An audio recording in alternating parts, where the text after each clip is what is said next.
Hello students, I am Akash Rana, PGT commerce.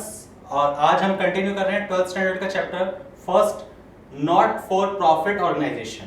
देखिए, not for profit organisation के बारे में मैंने आपको बताया था कि एक ऐसी ऑर्गेनाइजेशन जिसका मोटिव प्रॉफिट अर्न करना नहीं है, ऐसी ऑर्गेनाइजेशन जो सोशल वेलफेयर के लिए अपने कल्चर, रिलीजियस या कोई भी नोबल वर्क के लिए क्रिएट की जाती है, एस्टेब्लिश की जाती है। तो ऐसी जो भी ऑर्गेनाइजेशन है उनका मेन इनकम सोर्स क्या होता है? That's the subscription. आज हम इस वीडियो में समझने वाले हैं टॉपिक सब्सक्रिप्शन को। चलिए, first of all the meaning of subscription. Subscription is the amount payable by members of not for profit organisation. एक नॉट फॉर प्रॉफिट ऑर्गेनाइजेशन के जो मेंबर्स हैं वो जो अमाउंट पे करते हैं ऑर्गेनाइजेशन को, that's the subscription. For renewal of membership periodically, यानी हमारी जो मेंबरशिप है उसको रिन्यू करने के लिए। सपोज एक ऑर्गेनाइजेशन है, उसमें 50 मेंबर्स हैं, वो सभी मिलकर के एक बिजनेस कर रहे हैं, तो वो सभी जो एनुअली मेंबरशिप फीस पे कर रहे हैं, एक तरह से कह सकते हैं, या उस ऑर्गेनाइजेशन को रन करने के लिए जो अमाउंट पे कर रहे हैं, that's the subscription. Second point is it is recurring in nature.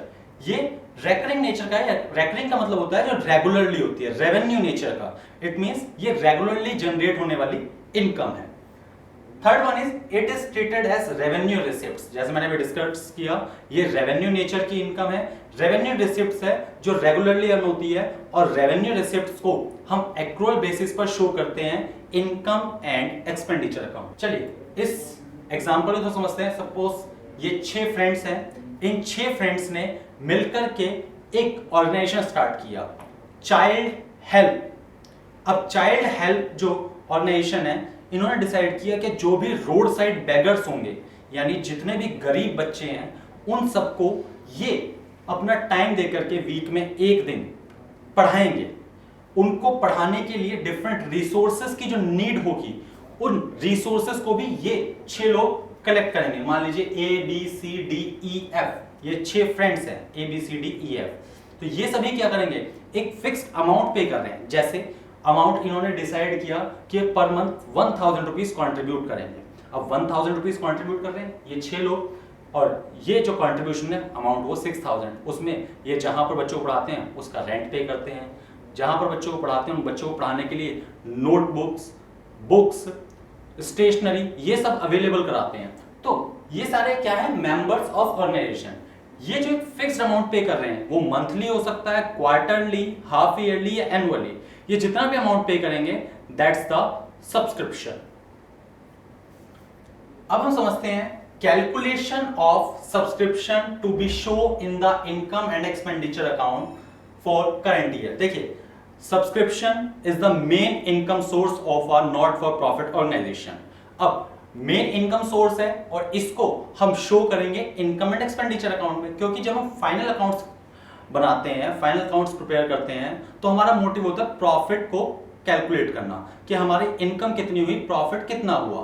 तो उस इनकम को, प्रॉफिट को कैलकुलेट करने के लिए हम कुछ स्टेटमेंट्स प्रिपेयर कर सकते हैं या अकाउंट प्रिपेयर कर सकते हैं। तो अब हम उसकी कैलकुलेशन समझेंगे। देखिए, फर्स्ट मेथड जो है, ए लिखा है मैंने, statement of actual amount of subscription for the current year. यानी फर्स्ट मेथड है, हम स्टेटमेंट के थ्रू कैलकुलेट कर सकते हैं सब्सक्रिप्शन का अमाउंट जो हमारी करंट ईयर की इनकम होगी, और जिसे हम शो करेंगे इनकम एंड एक्सपेंडिचर अकाउंट में। तो सबसे पहले क्या करते हैं, subscription receive during the year. हमने ड्यूरिंग द ईयर कितना अमाउंट रिसीव किया सब्सक्रिप्शन का। वो हो सकता है कि करंट ईयर जितना ड्यू है उससे ज्यादा भी हो सकता है, उससे कम भी हो सकता है, क्योंकि ऐसा जरूरी नहीं कि सभी लोग टाइम पर पेमेंट कर दें और पूरी पेमेंट एक बार में आ जाए। तो जितना भी अमाउंट रिसीव हुआ, subscription receive during the year, that's the subscription receive. इसमें हम 2 चीजें ऐड करते हैं, वो दोनों ही चीजें करंट ईयर से रिलेटेड है।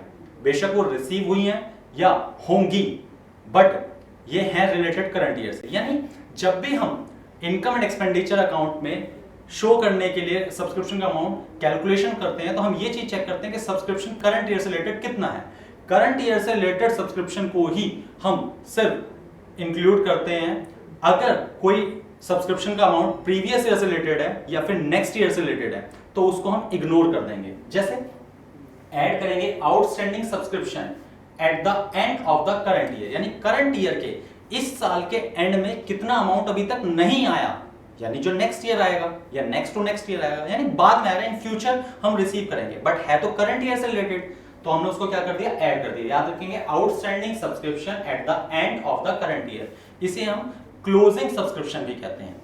इसके बाद सेकंड, ऐसा सब्सक्रिप्शन जो है तो करंट ईयर से रिलेटेड बट पिछले साल ही लास्ट ईयर ही हमें प्रीवियस ईयर में ही हमें एडवांस में रिसीव हो गया था, यानी प्रीपेड और advance at the beginning of previous year, यानी प्रीवियस ईयर के एडवांस में ही हमें करंट ईयर का अमाउंट रिसीव हो गया था। जैसे आपने सपोज रेंट पे कर दिया एडवांस में, स्कूल की फीस पे कर दी एडवांस में, तो है तो नेक्स्ट मंथ से रिलेटेड, नेक्स्ट ईयर से रिलेटेड, तो इसीलिए जो है करंट ईयर से रिलेटेड उस अमाउंट को हम ऐड कर देंगे। अब लेस क्या होगी, ऐसा अमाउंट जो नेक्स्ट और प्रीवियस ईयर से रिलेटेड है। जैसे इस साल कुछ अमाउंट रिसीव नहीं हुआ है, ऐसे ही हो सकता है पिछले साल कुछ अमाउंट रिसीव नहीं हुआ होगा, इस साल हुआ है। Outstanding subscription at the beginning of current year, यानी करंट ईयर में जो अमाउंट अभी तक रिसीव हुआ है वो प्रीवियस ईयर से रिलेटेड है, उसको हम क्या कर देंगे, लेस कर देंगे। लास्ट, प्रीपेड और advance at the end of current year, कुछ अमाउंट जो है इस साल जो रिसीव हो वो नेक्स्ट ईयर से रिलेटेड है, तो नेक्स्ट ईयर का अमाउंट है, करंट ईयर से उसका कोई रिलेशन नहीं है, तो हमने उसको भी क्या कर दिया, लेस कर दिया। तो आप सिंपल से याद रखेंगे सब्सक्रिप्शन रिसीव्ड में दो चीजें ऐड करनी है, closing outstanding and opening advance, और दो चीजें लेस करनी है आपको, opening outstanding and closing advance. तो इसके बाद सारे कैलकुलेशंस करने के बाद जो अमाउंट आएगा that's the amount of subscription to be show in the income and expenditure account. इसको हम शो करेंगे इनकम एंड एक्सपेंडिचर अकाउंट में एज अ इनकम। देखिए अभी मैं जब सब्सक्रिप्शन की बात की, कैलकुलेशंस की बात की, आप उसे स्टेटमेंट की फॉर्म में बना सकते हैं या फिर दूसरा मेथड है आप उसके लिए अकाउंट भी क्रिएट कर सकते हैं। तो आइए हम समझते हैं अकाउंट को। तो ये है सेकंड, प्रिपेयरिंग लेजर अकाउंट। तो यहां पर हमने क्या किया, सब्सक्रिप्शन अकाउंट बना दिया। इसमें क्या करना है, देखिए सब्सक्रिप्शन अकाउंट जब बनाया तो एक चीज याद रखिए, सब्सक्रिप्शन इनकम है हमारी, अगर इनकम एडवांस में आ गई तो हमारी लायबिलिटी बन गई, और अगर रिसीव नहीं हुआ इन फ्यूचर होगी तो हमारी एसेट्स बन गई। तो यानी आउटस्टैंडिंग हमारे लिए हमेशा एसेट्स होती है और एडवांस हमारे लिए हमेशा लायबिलिटी होती है। तो एसेट्स जो है उसका ओपनिंग बैलेंस शो होता है डेबिट साइड, क्योंकि एसेट्स का नेचर होता है डेबिट और लायबिलिटीज का नेचर होता है क्रेडिट। तो डेबिट साइड लिखेंगे to balance BD outstanding subscription at the beginning, यानी ओपनिंग आउटस्टैंडिंग, और जो लायबिलिटी है यानी बाय बैलेंस बीडी यानी प्रीपेड सब्सक्रिप्शन या subscription in advance at the beginning. अब ओपनिंग आउटस्टैंडिंग यहां पर आएगा और क्लोजिंग ओपनिंग एडवांस जो है वो बाय साइड आएगा। तो इनका अपोजिट जो होगा क्लोजिंग बैलेंस, यानी ओपनिंग आउटस्टैंडिंग का अपोजिट हुआ क्लोजिंग आउटस्टैंडिंग, वो बाय साइड, और ओपनिंग एडवांस का अपोजिट होगा क्लोजिंग एडवांस, वो टू साइड। तो इस तरीके से हम टू और बाय साइड में शो करेंगे सब्सक्रिप्शन एडवांस और आउटस्टैंडिंग। अब बाय साइड में हम लिखते हैं रिसिप्ट्स एंड पेमेंट अकाउंट, और यहां पर लिखते हैं इनकम एंड एक्सपेंडिचर अकाउंट। कई बार क्या होता है, हमें इनकम एंड एक्सपेंडिचर अकाउंट का जो अमाउंट है वो गिवन होता है कि कितनी इनकम होगी, तो हम ये कैलकुलेट करते हैं, तो ये बैलेंसिंग फिगर हो गया, ठीक है। कई बार क्या होता है कि हमें यहाँ पे टोटल गिवन होता है रिसिप्ट्स एंड पेमेंट अकाउंट, यानी रिसीव्ड अमाउंट गिवन होता है, तो हम ये कैलकुलेट करते हैं। तो इन दोनों में मैंने इसलिए बैलेंसिंग फिगर लिख दिया है, आप इन दोनों में से किसी एक को कैलकुलेट करेंगे। कई बार रिसीव्ड कैलकुलेट करने के लिए आता है, कई बार आपको इनकम कैलकुलेट करने के लिए आती है। तो इस तरीके से हम प्रिपेयर करेंगे सब्सक्रिप्शन अकाउंट। तो ये है हमारा सब्सक्रिप्शन को कैलकुलेट करने का मेथड। फर्स्ट मेथड था जो मैंने अभी बताया आपको,